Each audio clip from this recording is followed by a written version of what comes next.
Hello everyone, welcome to For Nurses Preparation YouTube channel. I am Neeraj Kumar Kaithal.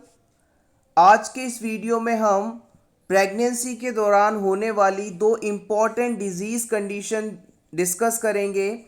पहली condition है pre eclampsia और दूसरी condition है eclampsia. Exam point of view से भी ये दोनों ही कंडीशंस इम्पॉर्टेंट है। हमारी कोशिश आज के वीडियो में ये रहेगी कि इस वीडियो में हम सिर्फ उन्हीं पॉइंट्स को डिस्कस करें जो कि एग्ज़ाम में पूछे जा सकते हैं। प्रेगनेंसी के दौरान वुमेन में पहले प्री एक्लेम्शिया कंडीशन डेवलप होगी। जब ये प्री एक्लेम्शिया कंडीशन समय पर प्रॉपरली ट्रीट ना हो पाए तो ये एक्लेम्शिया में कन्वर्ट हो जाती है। हम कह सकते हैं एक्लेम्शिया कंडीशन प्री एक्लेम्शिया का सीवियर रूप है। आइए बात करते हैं कि प्री एक्लेम्शिया क्या है। प्रेगनेंसी के दौरान अगर वुमेन में हाइपरटेंशन रहे यानी ब्लड प्रेशर 140/90 से अधिक हो जाए, साथ ही साथ वुमेन के यूरिन में प्रोटीन की मात्रा अधिक हो और उसकी बॉडी में फ्लूइड रिटेंशन के कारण पिटिंग एडिमा देखने को मिले तो ये कंडीशन प्री एक्लेम्शिया कहलाएगी। प्रेगनेंसी के दौरान यदि किसी वुमेन में बीपी बढ़ा हुआ है, यूरिन में प्रोटीन की मात्रा है, साथ ही साथ पिटिंग एडिमा है, तो इन तीनों कंडीशन की प्रेजेंस को ही हम प्री एक्लेम्शिया के नाम से जानते हैं। प्री एक्लेम्शिया दो प्रकार के हो सकते हैं।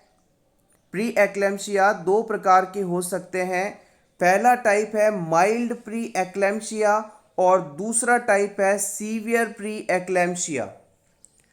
माइल्ड प्री एक्लेम्शिया में प्रेग्नेंट वुमेन का ब्लड प्रेशर 140/90 से ज़्यादा होगा और प्रोटीन यूरिया कम से कम 300 mg पर 24 आवर से ज़्यादा होगा।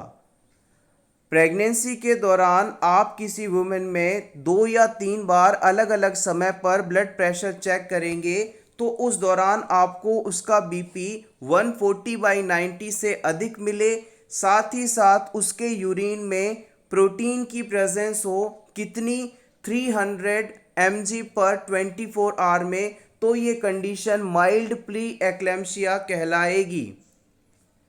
सीवियर प्री एक्लेम्शिया क्या है? ये कंडीशन माइल्ड से थोड़ी सीवियर है, क्रिटिकल है। यहाँ पर वुमेन का ब्लड प्रेशर अब 160/100 से ज़्यादा हो चुका है और प्रोटीन यूरिया जो है 5 ग्राम पर 24 आवर्स हो चुका है। हमेशा याद रखिएगा बेसिक मेजर है 1 ग्राम इक्वल्स टू 1000 मिलीग्राम। 1 ग्राम में 1000 mg होते हैं। तो माइल्ड प्री एक्लेम्शिया में तो आपको 300 mg पर 24 आवर्स प्रोटीन देखने को मिल रहा था, लेकिन यहाँ पर आपको 24 घंटे में जितना यूरिन आउटपुट हुआ है उसमें 5 ग्राम से ज़्यादा प्रोटीन देखने को मिलेगा, जो कि बहुत अधिक है। बीपी यहाँ पर 160/100 mg से अधिक हो जाएगा। तो क्लियर माइल्ड प्री एक्लेम्शिया क्या है, सीवियर प्री एक्लेम्शिया क्या है। अब बात करते हैं इसके ट्रीटमेंट की। ट्रीटमेंट के लिए बढ़े हुए बीपी को मैनेज करने के लिए हम एंटी हाइपरटेंसिव मेडिसिन देते हैं। साथ ही साथ बॉडी में जो एडिमा डेवलप हो रही है, एक्सेस फ्लूइड बिल्डअप हो रहा है, उसके लिए डायूरेटिक्स देते हैं। हमारी बॉडी में एल्ब्यूमिन नाम का प्रोटीन पाया जाता है। एल्ब्यूमिन नाम का प्रोटीन पाया जाता है, इसका काम होता है ऑन्कोटिक प्रेशर को मेंटेन करना।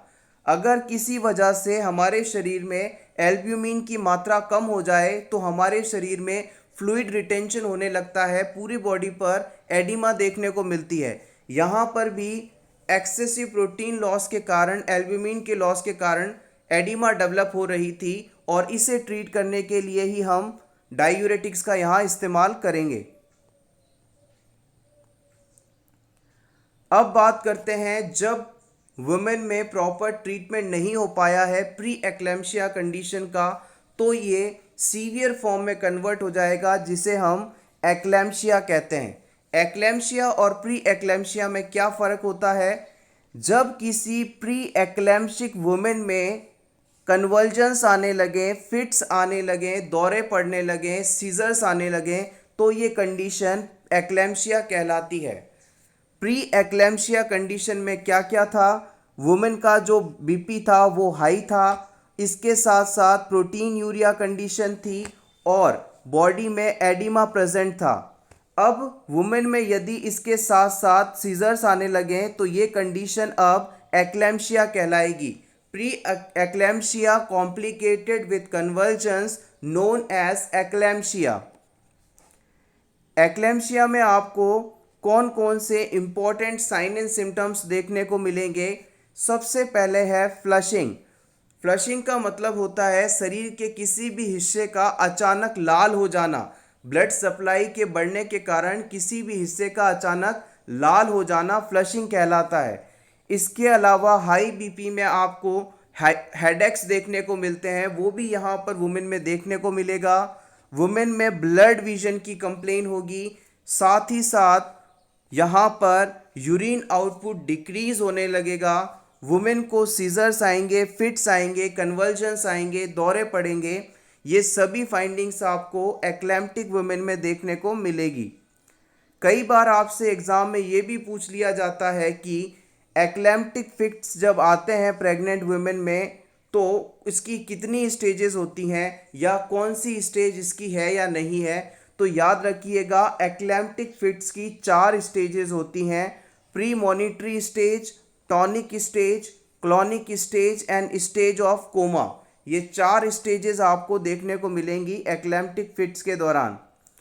इसके अलावा बहुत ही इंपॉर्टेंट पार्ट जो कि अक्सर एग्जाम में पूछा जाता है कि एक्लेम्प्टिक वुमेन के ट्रीटमेंट हेतु कौन सी मेडिसिन इस्तेमाल की जाती है? तो याद रखिएगा magnesium sulphate MgSO4। Magnesium sulphate यहाँ पर ड्रग ऑफ चॉइस के रूप में इस्तेमाल की जाती है to treat the eclamptic condition. It act as a membrane stabiliser and neuroprotector. ये एक मेम्ब्रेन स्टेबलाइजर और न्यूरोप्रोटेक्टर की तरह काम करती है। इसके बाद आपसे ये भी क्वेश्चन पूछा जा सकता है कि आपने किसी वुमेन को MgSO4 दिया और उसके बाद उसमें नी जर्क रिफ्लेक्स एब्सेंट है, तो आप क्या इस मेडिसिन को देंगे या नहीं देंगे?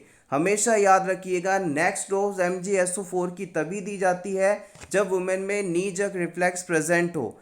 इसके अलावा वुमेन की रेस्पिरेटरी रेट मिनिमम 12 पर मिनट से ज़्यादा होनी चाहिए और urine output 30 ml per hour होना चाहिए। ये सभी इंपॉर्टेंट पॉइंट्स आपसे पूछे जा सकते हैं। Thank you so much everyone for watching this complete video.